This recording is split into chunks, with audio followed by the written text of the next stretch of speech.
بسم اللہ الرحمن الرحیم۔ دوستو، بہت دنوں کی بات ہے، کسی ملک میں ایک بادشاہ تھا۔ اس کی صرف ایک لڑکی تھی۔ بادشاہ اور ملکہ اس سے بڑی محبت کرتے تھے، اس کی ہر خواہش پوری کرتے اور ہر وقت اس کی ناز برادری میں لگے رہتے تھے۔ شہزادی بہت خوبصورت تھی۔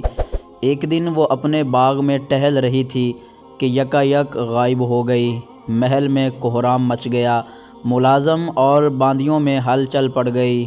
ملازم اپنے حواس کھو بیٹھے، ہر جگہ اسے تلاش کیا، مگر شہزادی کا کچھ پتہ نہ چلا۔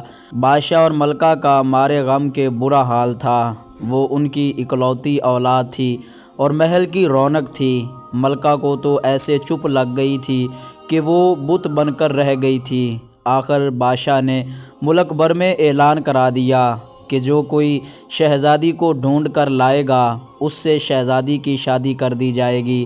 ملک بھر کے لوگوں نے اعلان سنا۔ بہت سے فوجی افسر، شہزادے، سوداگروں کے بیٹے، امیروں کے لڑکے اپنی قسمت آزمانے کے لیے نکل کھڑے ہوئے۔ ہر شخص کی خواہش تھی کہ وہ شہزادی کو ڈھونڈ نکالے تاکہ اس سے شادی کر سکے۔ شہزادی اتنی خوبصورت تھی کہ ہر شخص اس سے شادی کرنا چاہتا تھا۔ یہ سب دور دراز کے ملکوں تک گئے، جنگلوں پھرے، مگر شہزادی کا کہیں پتہ نہ چلا۔ آخر تھک ہار کر بیٹھ گئے۔ بادشاہ کے محل کے قریب ایک غریب لکڑہارا تھا۔ اس کا صرف ایک لڑکا تھا جس کا نام حارث تھا۔ اس نے بھی شہزادی کو تلاش کرنے کا ارادہ کیا، مگر اپنے باپ کو اصل وجہ بتانے کے بجائے، ابا، اب میں کافی بڑا ہو گیا ہوں، اب مجھے کمانا چاہیے، اس لیے میں چاہتا ہوں کہ کام کی تلاش میں نکلوں۔ باپ نے بیٹی کی طرف محبت سے دیکھا اور کہا، تمہیں پیسوں کی ضرورت ہوگی، مگر تمہارا باپ بڑا غریب ہے۔ روپے کے علاوہ تمہیں جس چیز کی ضرورت ہو میں دینے کو تیار ہوں۔ نہیں، مجھے صرف آپ کی دعاؤں کی ضرورت ہے۔ حارث نے کہا۔ اس نے اپنی ماں سے کہا کہ روٹی پکا دے تاکہ راستے میں مجھے تکلیف نہ ہو۔ پراٹھے ایک رومال میں باندھ کر حارث روزگار کی تلاش میں روانہ ہو گیا۔ وہ چلتا گیا، میدانوں، جنگلوں، صحراؤں سے گزرتا ہوا وہ ایک چھوٹی سی پہاڑی پر پہنچا۔ اب وہ بہت تھک گیا تھا۔ اس نے سوچا کچھ کھا لوں۔ اس نے اپنا رومال کھولا اور کھانے لگا۔ ابھی اس نے کھانا شروع بھی نہیں کیا تھا کہ ایک پست قد بوڑھا آ موجود ہوا۔ اس نے سرخ رنگ کی لمبی قبا پہن رکھی تھی، سر پر بڑا سا پگڑ بندھا ہوا تھا۔ وہ بڑا دبلا پتلا تھا، بھویں سفید ہو چکی تھیں اور وہ تھوڑا تھکا سا لگ رہا تھا۔ بیٹا، میں بہت بھوکا ہوں، مجھے بھی کچھ کھلاؤ، اس نے کہا، اور بڑے میاں جھپٹ کر بیٹھ گئے۔ کھانا کھا چکنے کے بعد بڑے میاں نے حارث کا شکریہ ادا کیا اور چلتے چلتے کہا، بیٹے، یوں تو میں بہت بوڑھا ہو گیا ہوں، تم نے اس وقت میرا دل خوش کر دیا ہے۔ یاد رکھو، اگر کسی وقت تمہیں ضرورت ہو تو مجھے ضرور یاد کرنا، میں فوراً چلا آؤں گا۔ میرا نام سرخ پوش ہے۔ یہ کہہ کر بڑے میاں غائب ہو گئے۔ حارث پھر چل پڑا۔ شام ہوتے ہوتے وہ ایک کنویں پر پہنچا۔ بھوک پھر لگنے لگی تھی، یہاں پانی بھی میسر تھا۔ حارث نے سوچا کھانا کھانے کے لیے یہ اچھی جگہ ہے۔ اس نے اپنا رومال کھولا، کھانے کا ارادہ کر ہی رہا تھا کہ ایک اور بوڑھا آدمی آ موجود ہوا۔ یہ بھی ننھا منا دبلا پتلا تھا، ویسے ہی سفید بھویں۔ اس نے ہرے رنگ کی قبا پہن رکھی تھی اور سر پر عجیب وضع کی پگڑی تھی۔ بیٹا، میں بھوک سے مارا جا رہا ہوں، کیا تم مجھے اپنے ساتھ شریک نہ کرو گے؟ بڑے میاں نے کہا۔ ضرور، حارث نے کہا اور بڑے میاں کو ساتھ بٹھا لیا۔ کھانا کھانے کے بعد دونوں نے کنویں کا میٹھا اور ٹھنڈا پانی پیا۔ اب بڑے میاں نے حارث کا شکریہ ادا کیا اور رخصت چاہی۔ جاتے وقت انہوں نے کہا، میں تمہارا یہ احسان کبھی نہ بھولوں گا۔ اگر تم پر کبھی برا وقت پڑے تو مجھے ضرور یاد کرنا۔ میرا نام سبز پوش ہے، بس میرا نام لے کر آواز دے دینا۔ یہ کہہ کر بڑے میاں اٹھ کھڑے ہوئے اور فوراً ہی نظروں سے اوجھل ہو گئے۔ حارث پھر چل پڑا۔ چل سو چل وہ ایک درخت تک جا پہنچا۔ یہ بڑا گھنا اور سایہ دار درخت تھا، آس پاس دور دور تک سبزہ لہلہا رہا تھا۔ اس کی طبیعت خوش ہو گئی، وہ تھوڑا آرام کرنے کے لیے درخت کے سائے میں بیٹھا رہا۔ ابھی وہ بیٹھا ہی تھا کہ فاختاؤں کا ایک جھنڈ اڑتا ہوا وہاں آ پہنچا اور حارث کے سر پر منڈلانے لگا۔ اوہو، یہ بھوکی ہیں، حارث نے دل میں سوچا، مجھے سے زیادہ روٹی کی انہیں ضرورت ہے۔ اس نے فوراً اپنا رومال کھولا، روٹی نکالی اور ان کے ٹکڑے ٹکڑے کرنے لگا۔ ننھے ننھے ریزے کر کے اس نے سامنے ہی ڈال دیے۔ فاختائیں زمین پر اتر آئیں اور حارث کے پاس آ کر بولیں، تمہاری مہربانی کے لیے شکریہ، ہم سب بھوکے تھے، تم نے ہمیں کھانا کھلایا۔ اگر کبھی تمہیں ہماری مدد کی ضرورت ہو تو ہمیں ضرور یاد کرنا، ہم جہاں کہیں بھی ہوں تمہاری آواز سن لیں گی۔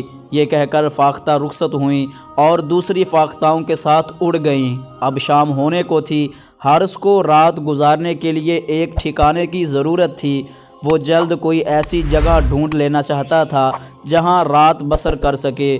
کچھ دور چلنے کے بعد ایک پہاڑی کے دامن میں ایک غار نظر آیا۔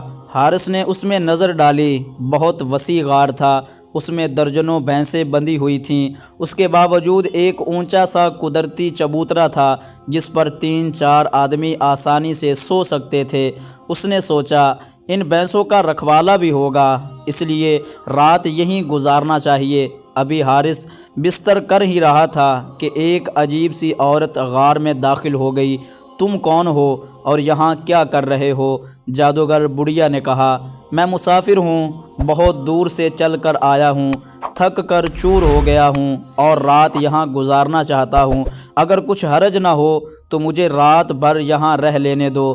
حارث نے ہمت کر کے کہا، جادوگر بڑھیا نے کچھ سوچ کر کہا، تم صرف ایک شرط پر یہاں رات گزار سکتے ہو، اور وہ یہ کہ تم وعدہ کرو کہ صبح تم وہی کچھ کرو گے جو میں کہوں گی۔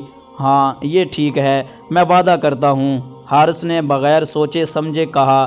وہ تھکن سے چور تھا اور آرام کے علاوہ اسے کسی چیز سے دلچسپی نہ تھی۔ بہرحال معاملہ طے ہو گیا اور جادوگر بڑھیا چلی گئی۔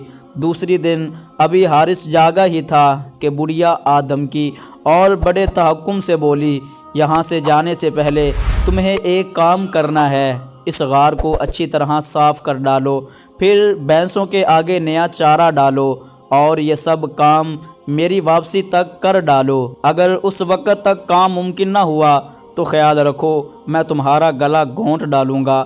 یہ کہہ کر جادوگر بڑھیا روانہ ہو گئی۔ اب حارث بڑا گھبرایا، منو چارہ زمین پر پڑا تھا، اس کی صفائی تو وہ 3 دن میں بھی نہیں کر سکتا تھا۔ اس نے خدا کا نام لے کر بیلچہ اٹھایا اور چارے میں گاڑ دیا۔ وہ زور لگاتا ہی رہا مگر بیلچہ ٹس سے مس نہ ہوا۔ وہ گھبرا گیا۔ اچانک اسے اپنے دوستوں کا خیال آیا اور اس نے آواز لگائی، میاں سرخ پوش، آؤ مجھے تمہاری مدد کی ضرورت ہے۔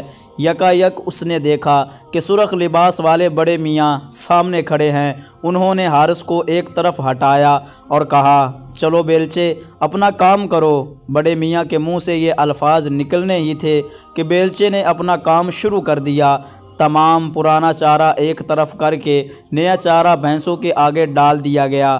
چند منٹوں میں سارا کام بڑھیا کی مرضی کے مطابق ہو گیا۔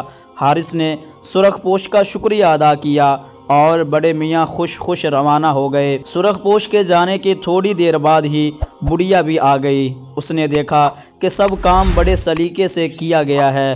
اس کی حیرت کی انتہا نہ رہی۔ اس نے کہا، میاں لڑکے، یہ کام تم خود سے ہرگز نہیں کر سکتے تھے، اس میں ضرور کوئی تمہارا شریک ہے، مگر خیر کوئی بات نہیں، کل پھر دیکھا جائے گا۔ یہ کہہ کر بڑھیا دروازے سے باہر نکل گئی۔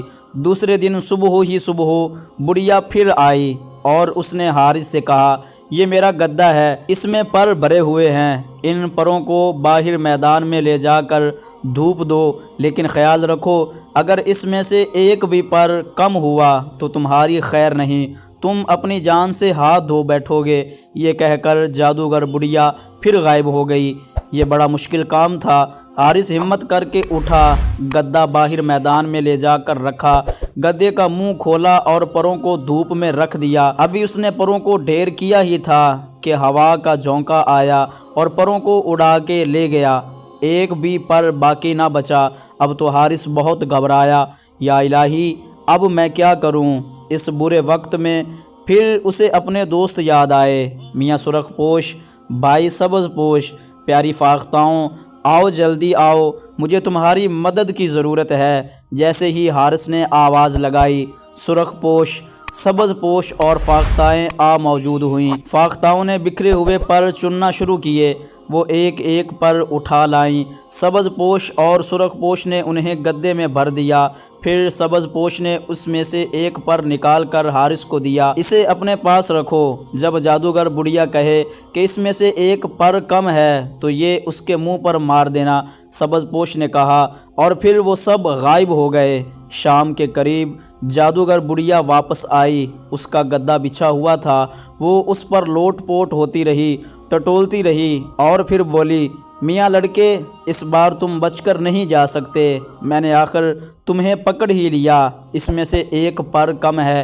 یہ کہہ کر بڑھیا حارث کی طرف لپکی، حارث نے فوراً ہی جیب سے پر نکال کر اس کے منہ پر دے مارا، یہ لو تمہارا پر۔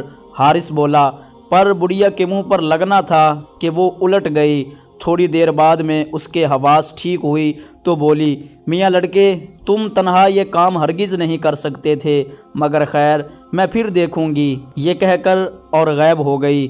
دوسری صبح بڑھیا پھر آ دھمکی اور حارث سے بولی، آج تم ان بھینسوں میں سے ایک کو ذبح کرو، اس کی کھال اتار دو اور اس کا ایک بڑا تھیلا تیار کرو، اس کے سینگوں سے چمچ بناؤ، پھر اس کا گوشت کاٹ کر پکنے کے لیے بوٹیاں بناؤ۔ میرے پاس 50 بھینسیں ہیں، ان میں سے ایک صحیح بھینس ذبح کرو۔ اگر تم یہ سب کر گزرے تو میں تمہیں جانیں دوں گی اور انعام بھی دوں گی، 3 انعامات جو تم لینا چاہو۔ لیکن اگر تم میرے آنے تک کام مکمل نہ کر سکے یا غلط بھینس ذبح کر بیٹھے تو میں تمہیں چٹ کر جاؤں گی۔ یہ کہہ کر جادوگر بڑھیا وہاں سے چل دی۔ اب حارث پھر پریشان تھا، اس بار پھر اس نے سبز پوش، سرخ پوش کی آواز لگائی، دونوں فوراً ہی آ موجود ہوئے۔